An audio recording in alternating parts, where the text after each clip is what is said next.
इस कार्यक्रम के प्रायोजक हैं Bharat test house private limited, Aramya jewels, eternal solution, Mahila Mandal Punjabi बाग।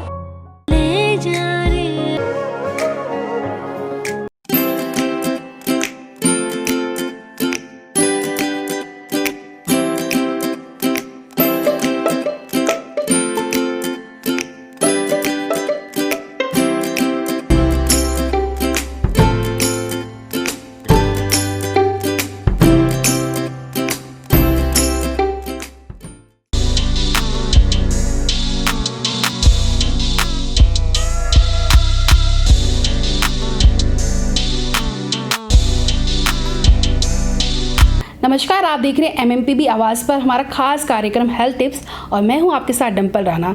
इस वक्त हमारे साथ सिग्नस हॉस्पिटल के medical superintendent doctor OP Mehta मौजूद है। और वैसे तो डॉक्टर को भगवान का रूप माना जाता है और कोरोना महामारी ने सिद्ध भी कर दिया है। तो सबसे पहले हम सर से जानेंगे कि सर आप हमें बताइए कि बीमारियाँ क्या हैं और एक डॉक्टर का कितना अहम रोल होता है। सबसे पहले नमस्कार सभी दर्शकों को। और इससे पहले कि मैं ये बताऊं कि डॉक्टर का रोल क्या है, मैं बीमारी को डिफ़ाइन करना चाहूँगा। बीमारी का मतलब ये है जब हम लोग अपने फिज़िकल और मेंटल स्टेट से डेविएट हो जाते हैं और जो इम्बैलेंस होता है, इसका मतलब है कि हम लोग किसी न किसी बीमारी से ग्रसित हैं। रही बात डॉक्टर के रोल की, किसी भी बीमारी में डॉक्टर का रोल बहुत अहम है। और सबसे बड़ी बात, डॉक्टर भी रोल उसी वक्त अच्छे ढंग से अदा कर सकता है जब उसमें पेशेंट की कोऑपरेशन हो। इसलिए मैं इस रोल को इस प्रकार से डिफ़ाइन करूंगा कि डॉक्टर के साथ साथ पेशेंट का पॉजिटिव होना अपनी सेहत के लिए बहुत ज़रूरी है। जी सर, आप एक अनुभवी डॉक्टर हैं, आप मेडिकल लाइन को कैसे देखते हैं? जहाँ तक मेडिकल लाइन का संबंध है, मेडिकल लाइन आज की ज़िंदगी में बहुत इम्पोर्टेंट है। और मेडिकल लाइन अगर सही ढंग से परिभाषित की जाए तो मैं समझता हूँ कि हमें स्वस्थ रहने के लिए मेडिकल लाइन को पूरी तरह से जानना बहुत ज़रूरी है। रही बात मेरे अनुभव की, तो मैं अपने बारे में सिर्फ चंद लाइन कहूँगा कि मैं लगभग 34 साल सरकारी नौकरी में रहा गवर्नमेंट ऑफ हरियाणा में। I have retired as CMO of Faridabad. उसके बाद मैं लगभग 8 साल से प्राइवेट सेक्टर में बतौर मेडिकल सुपरडेंट काम कर रहा हूँ। सिग्नस हॉस्पिटल में लगभग 3.5 साल से मैं बतौर मेडिकल सुपरडेंट कार्यरत हूँ।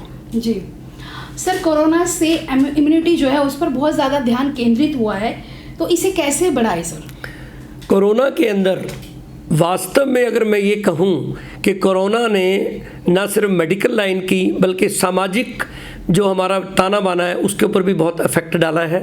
और पूरी तरह से हमारे सामाजिक ताने बाने को और शारीरिक ताने बाने को कोविड ने बहुत हद तक इफेक्ट किया है।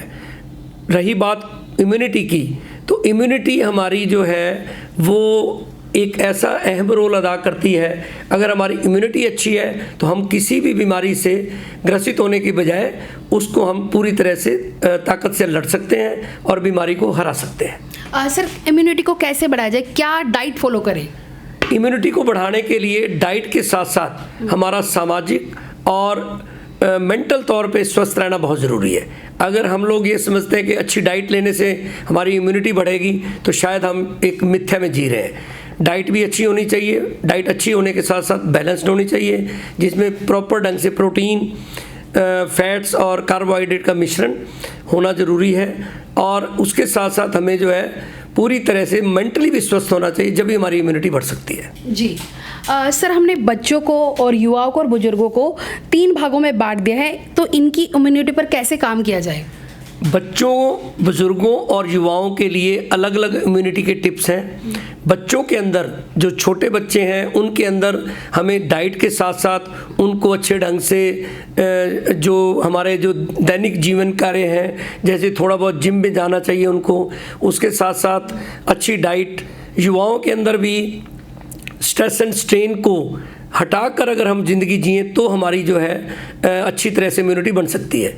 बुज़ुर्गों के अंदर हमें जो है डाइट के साथ साथ स्ट्रेस एंड स्ट्रेन को घटाना, मॉर्निंग और इवनिंग वॉक करना, उसके बाद हमें एक अच्छे ढंग से सोसाइटी के अंदर अपना जो स्ट्रेस एंड स्ट्रेन रहित लाइफ जीना, ये बहुत ज़रूरी है।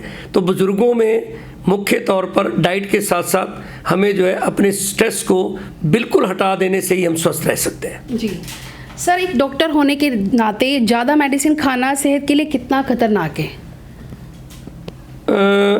मेडिसिन ज़्यादा खाने की तो बात छोड़िए, मैं तो ये कहूँगा मेडिसिन को कम से कम इस्तेमाल करना चाहिए। एक डॉक्टर होने के नाते मैं आपको ये बताना चाहूँगा कि मेडिसिन सिर्फ उतनी ली जाए जितनी बहुत आवश्यक है। मेडिसिन से ज़्यादा ज़रूरी है कि हम अपने आप को स्वस्थ रखें, मेंटली, सोशली, इंटेलेक्चुअली और इंडिविजुअली, तभी हम लोग जो है बीमारियों से बच पाएंगे। दवाई का रोल बहुत ही लिमिटेड होता है। अगर हम सारा दिन दवाइयों पे मुनसर रहेंगे तो हम लोग हर वक्त स्ट्रेस एंड स्ट्रेन में रहेंगे और वो हमारी इम्यूनिटी को नेगेटिव करेगी। जी डॉक्टर मेहता की कौन सी ऐसी टिप्स है जो वो हमारे दर्शकों को देना चाहते हैं?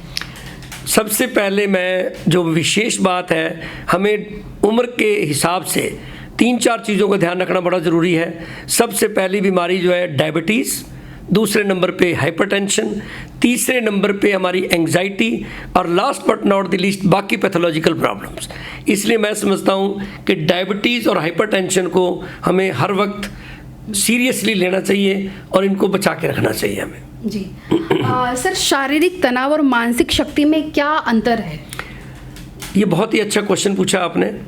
शारीरिक तनाव शरीर की पैथोलॉजिकल बीमारियों से होता है और जो मानसिक तनाव है वो हमें हर वक्त, अगर हम लोग बीमारियों के बारे में सोचते रहेंगे तो हमें स्ट्रेस एंड स्ट्रेन रहेगा।